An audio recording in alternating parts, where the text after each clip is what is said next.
Ozark Highlands, Missouri, October, 1883. The air held the first clean, sharp promise of the frost to come, a warning that sent sensible men to chinking their cabins and splitting a final cord of oak. But Emilio Cavaterra was not engaged in any sensible work. He was hauling rocks.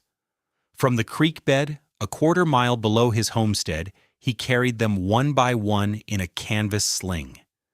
They were not handsome, squared-off quarry stones for a fireplace, but smooth, rounded river rocks, gray and brown and dull green, ranging in size from a fist to a loaf of bread. He wasn't building a hearth or a foundation wall. He was building his house again, from the inside out. His cabin, a standard single-wall structure of notched pine logs, already stood.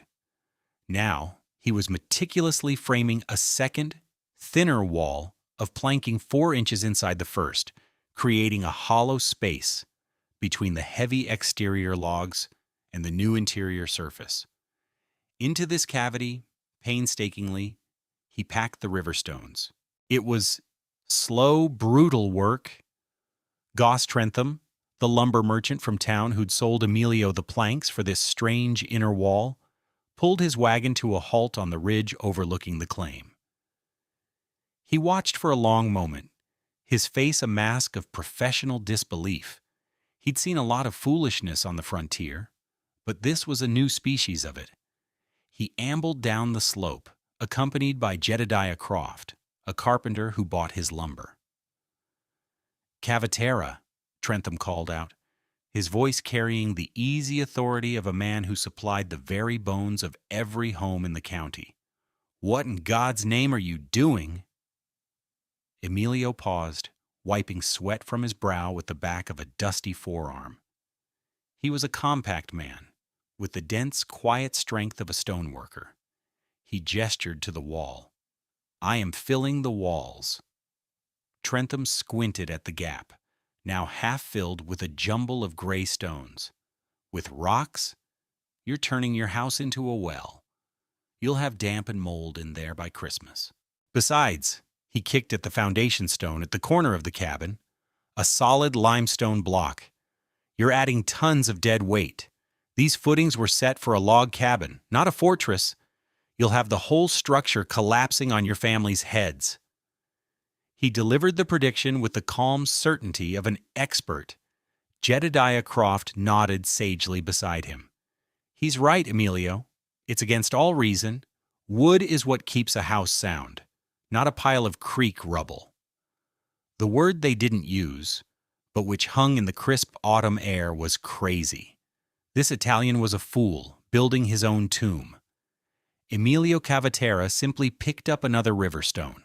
It was heavy, dense, and cool in his hands. He looked at Goss Trentham, his eyes calm.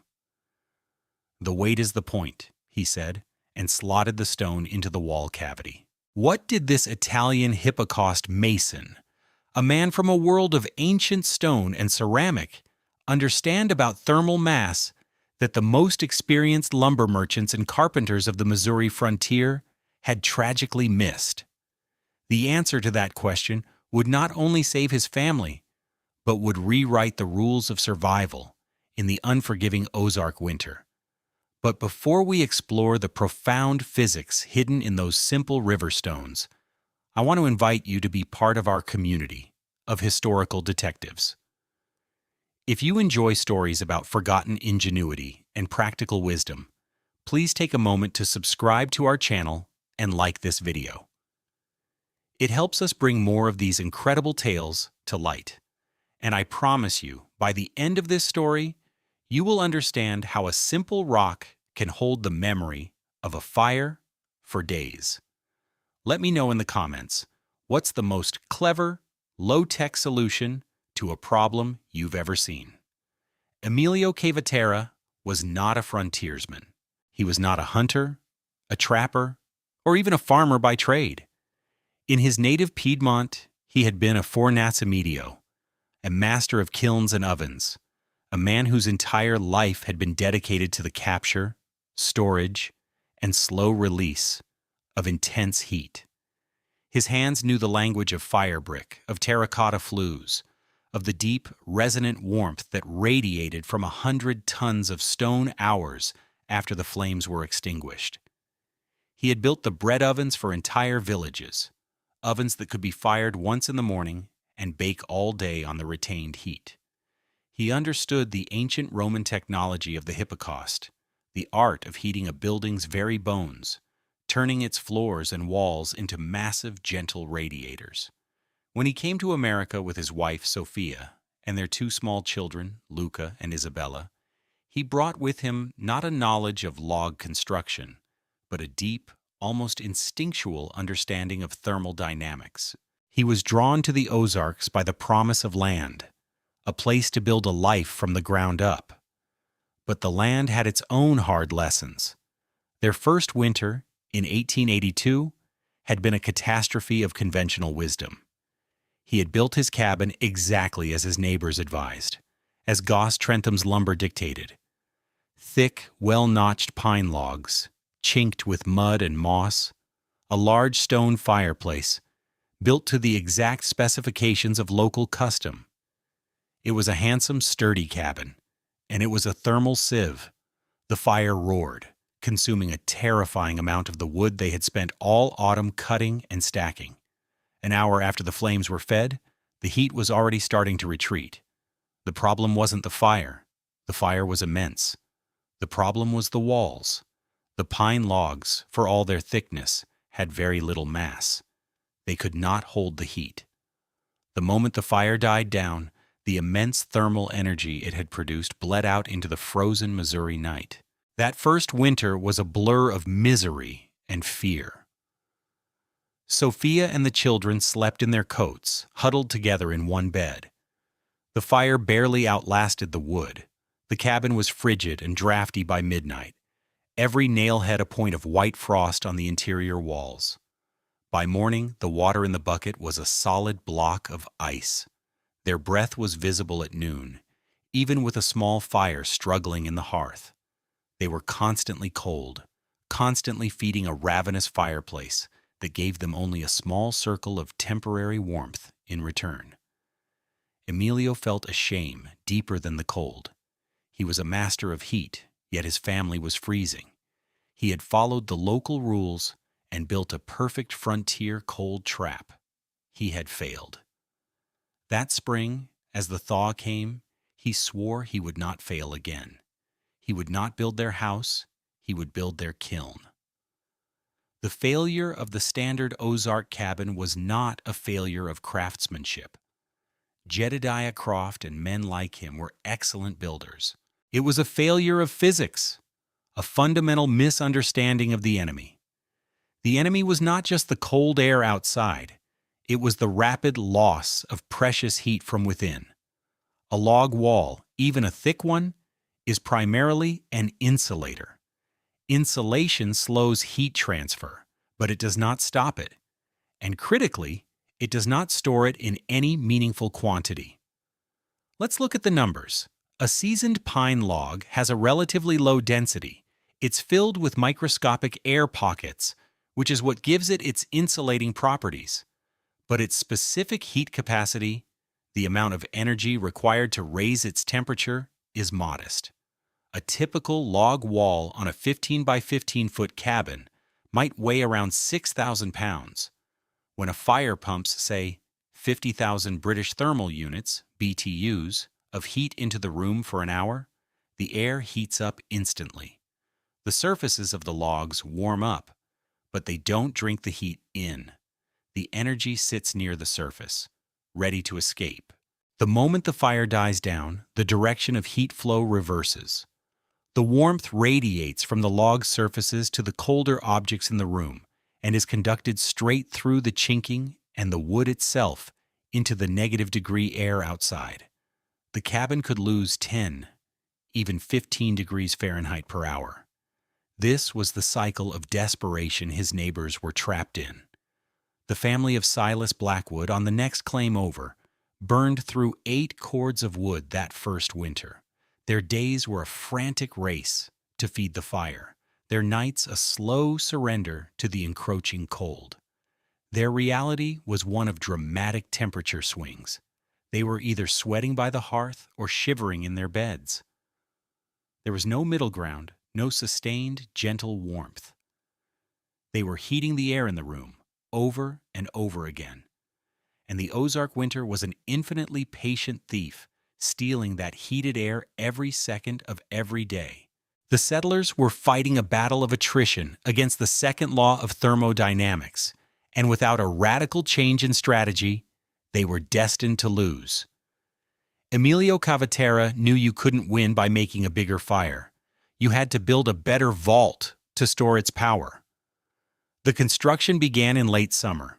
First, Emilio reinforced the foundation, digging down and laying a wider, deeper course of flat stones, mortared with a clay-lime mixture he perfected over weeks. Goss Trentham saw it and shook his head. Putting a $50 saddle on a $10 horse, Cavaterra. The ground will heave and crack it all. Emilio just kept working. Then came the inner wall. He framed it with 2x4s, leaving the crucial 4-inch gap. This was Jedediah Croft's main point of contention. "You're wasting 4 inches all the way around," the carpenter argued, standing in the middle of the small cabin, his arms outstretched. "That's square footage, man. Space for a shelf, a dry sink. And for what? An empty space that'll be a haven for mice and drafts?" "It will not be empty," Emilio replied calmly. And then the river stones began to arrive. Every evening after his main work was done, Emilio, Sophia, and even the children Luca and Isabella would make the trip to the creek. Sophia and Emilio carried the large canvas slings, their backs straining. The children would fill buckets with smaller, fist-sized stones, their contribution essential for filling the smaller gaps. It was a pilgrimage for warmth. They hauled over 20 tons of stone that autumn, bucket by bucket, sling by sling. That's 40,000 pounds of carefully selected water-smoothed granite, quartzite, and feldspar. As the cavity filled, the cabin transformed. The walls, once resonant and hollow-sounding, became dense and silent. A knock on the inner planking produced a dull, solid thud, like knocking on a mountainside. The mockery from the neighbors continued, but it was now tinged with a grudging respect for the sheer labor involved. Silas Blackwood stopped by one afternoon. "It's the damnedest thing I ever saw, Emilio. You're building a prison wall in your own house. It'll hold the damp something fierce. You'll be smelling creek water all winter." Goss Trentham's objection was more technical and, to the onlookers, more convincing. He came with a ledger and a pencil. "All right, let's just figure this," he said, not unkindly. "You've added, what, 20 tons? That's the weight of 10 of my lumber wagons. Your original cabin, maybe 3 tons of wood. You've put a 40,000-pound load on a foundation meant for 6,000. I'm telling you, Emilio, as a man who understands structural loads, when the ground freezes hard and then heaves in the thaw, this cabin will shear apart. The weight is dead weight. It does nothing but strain the bones of the house." Emilio listened patiently to it all. He never argued. He never defended his theory. When Trentham finished his dire prediction, Emilio simply looked at the dense, heavy wall, now almost complete. He patted the inner planking. "Mr. Trentham," he said quietly, his Italian accent softening the words, "in my trade, weight is not dead. Weight is life. It is memory. This stone will remember the fire." Trentham just shook his head and walked away. The man was a poet, not a builder. He was building a metaphor, and metaphors make for cold comfort in a Missouri winter. To understand what Emilio Cavaterra had built, you have to stop thinking about a wall as a barrier and start thinking about it as a battery. A thermal battery. The principle is called thermal mass, and it's one of the most elegant and powerful concepts in thermodynamics. It all comes down to 2 properties, density and specific heat. Wood is not dense. A cubic foot of pine weighs about 25 pounds.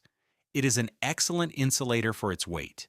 Riverstone, mostly granite, is the opposite. A cubic foot weighs around 165 pounds, nearly 7 times denser than pine. This density means it can store far more heat energy in the same volume. But density is only half the equation. The other is specific heat, the measure of a material's ability to absorb and store thermal energy. A BTU, or British Thermal Unit, is the amount of energy needed to raise 1 pound of water by 1 degree Fahrenheit. Water is the benchmark, with a specific heat of 1.0. Pine wood has a specific heat of about 0.6. The granite and quartzite of Emilio's river stones have a specific heat of about 0.2. At first glance, this seems counterintuitive. The wood can absorb more heat per pound than the stone, but this is where the crushing advantage of density comes in. Let's compare a cubic foot. The 25 pounds of pine can store 15 BTUs for every degree of temperature increase, 25 pounds times 0.6. But the 165 pounds of stone can store 33 BTUs for every degree, 165 pounds times 0.2. The stone wall, cubic foot for cubic foot, has more than double the heat storage capacity of the log wall it sits behind. Now consider the total mass. The 6,000 pounds of log in a conventional cabin have a certain storage capacity. But Emilio had added 40,000 pounds of stone. He hadn't just doubled his thermal battery, he had increased its capacity by an order of magnitude. When he lit a fire, he was doing something fundamentally different from his neighbors. They were just heating their room's air. Emilio was doing that, plus making a massive deposit into his thermal bank account. The fire burned for 6 hours, pouring tens of thousands of BTUs into the cabin. The air warmed, the inner walls warmed, and that heat began a slow, steady migration into the 40,000-pound core of Riverstone.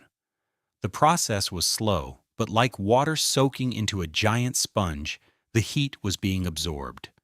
When the fire went out, the magic began.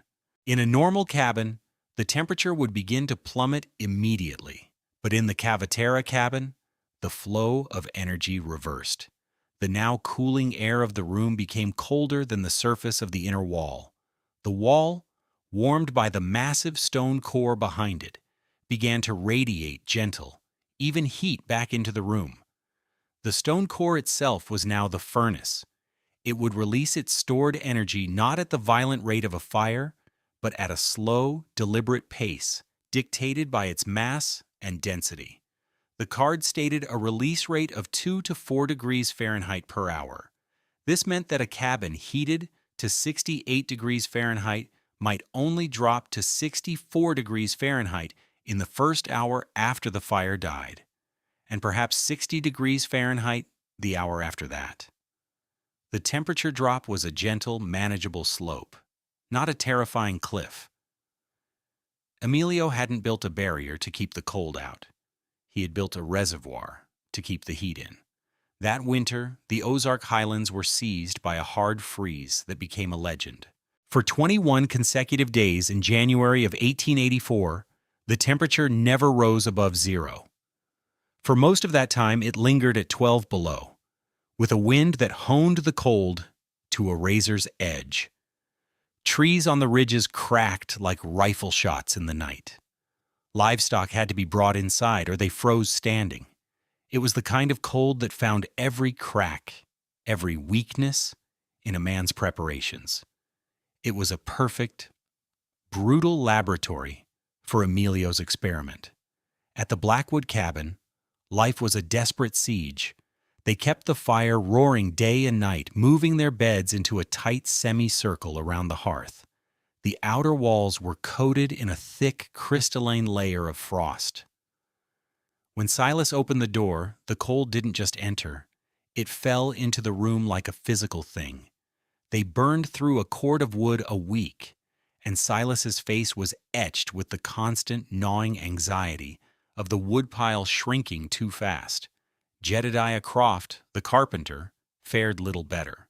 His well-built cabin was tight, but it was still just a wooden box. He and his wife took turns staying awake through the night to feed the fire, a grim, sleepless vigil against the cold. The sheer labor of survival was exhausting them.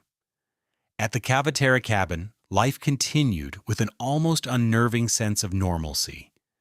Emilio would build one strong, hot fire in the morning, using just a few logs of seasoned oak. He would let it burn for 5 or 6 hours while the family went about their day. And then he would let it die out. Completely. By early afternoon, the fireplace was a bed of cold ashes, and yet the cabin remained warm. Not hot, not stuffy, but filled with a steady, radiant warmth that seemed to come from everywhere and nowhere at once. The domestic warmth technique was in full display. Sophia would knead bread on the pine table in the center of the room, her hands dusted with flour, far from any direct heat source. The butter in its crock on a shelf was soft and spreadable, not a frozen yellow brick. Luca and Isabella would play on a rag rug on the floor, dressed in simple woolens, not bundled in layers of coats. The air was still. There were no drafts chasing each other across the floorboards. The profound quiet of the place was its most remarkable feature, the silence of a home completely at peace with the winter raging outside its walls. Emilio would sit in the evenings, reading a book by the light of a single kerosene lamp, the only source of heat a memory locked away in the stones around him. The vindication came on the 14th day of the freeze. Goss Trentham was making his rounds, checking on families, his wagon loaded with emergency supplies of firewood for which he was charging a premium. He was a practical man, not a malicious one, and he felt a responsibility for the people who had built their homes from his lumber. He found the Croft family exhausted, the Blackwoods grimly rationing their remaining logs. He sold them what they needed, his heart heavy. This cold was a killer. On his way back to town, he passed the ridge overlooking the Cavaterra place. He saw no smoke coming from the chimney. A spike of pure dread went through him. No smoke in this cold meant only one thing. They had run out of wood and were freezing to death. Or worse, they already had. He whipped his horse down the trail, his mind racing through the horrific possibilities. He remembered his own confident predictions of collapse and failure, and they tasted like ash in his mouth. He practically fell out of his wagon and hammered on the door, shouting Emilio's name. The door opened. Emilio stood there, wearing a simple shirt, his expression one of mild curiosity. Behind him, Trentham could see Isabella sitting on the floor, playing with a wooden doll. A wave of gentle, stable warmth washed over him, a physical shock that was utterly incomprehensible. He stared past Emilio to the fireplace. It was dark. There were no flames, no glowing embers. It was stone cold. "My God, Cavaterra," Trentham stammered, his breath pluming in the frigid air. "Your fire? It's out." "Yes," Emilio said simply, "since this morning." Trentham was at a complete loss. His mind, which understood the solid, predictable world of board feet and load-bearing walls, could not process this. He had just come from 2 homes that were roaring furnaces, yet were still losing the battle. This house had no fire at all, and it felt like a mild autumn day. He stepped inside, his boots loud on the floorboards. He looked around, his eyes searching for some trick, some hidden stove, some explanation. There was none. He remembered Emilio's words from the autumn.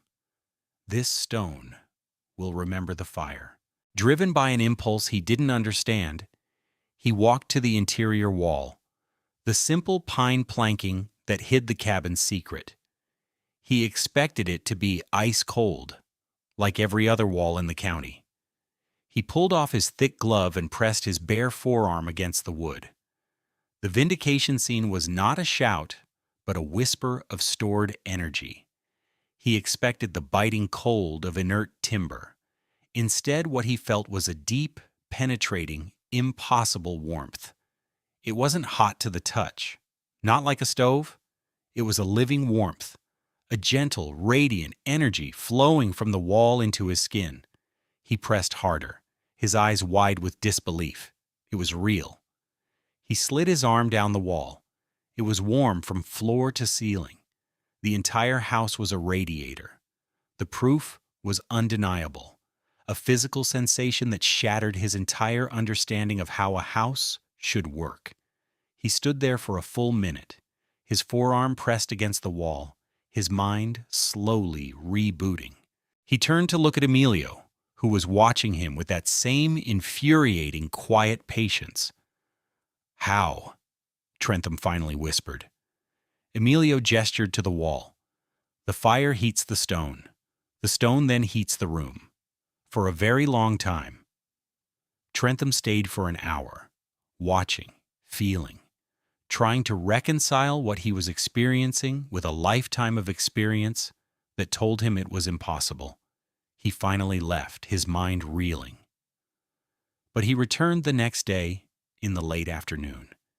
It had been 36 hours since Emilio had last lit a fire.